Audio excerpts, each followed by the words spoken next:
लेकिन एक सेकंड, लेकिन ये साला कर क्या रहा है यहाँ पे? आ गया मार के भाग गइल हो दिन हमारा के हो जा पुलिया पर आज पकड़ाई बड़ा था बोला क्या करी कौना पुलिया पर हो जा पुलिया पर कौना पुलिया हो ना दिमाग नहीं कर खराब दिमाग खराब बा ओइ मार के भाग गइल हमारा के तोहरा देना त जे आवे जाए वाला है चलो या हनुमान जी तो जे साक्षी करी हन जे के मार लेबा के का कइले बा हम कुछ जानते नहीं कि कोचस बाजार हम जाते नहीं कि आज का कहला जे 4 महीना 5 महीना ले तले बात बतियाओ तला तू ना ओइ मार के हमके भगल अरे यार हम सच कहते हैं गंगा माई के साक्षी दे के तुम्हारे बाप आदमी के लख लखाते नहीं के तोरा बात बतियाओ तला जो बार कम है 6 महीना हो गए हमारा कहर गइले नहीं तू हां झूठ बोला झूठ का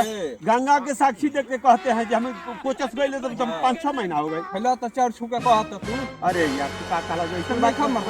ना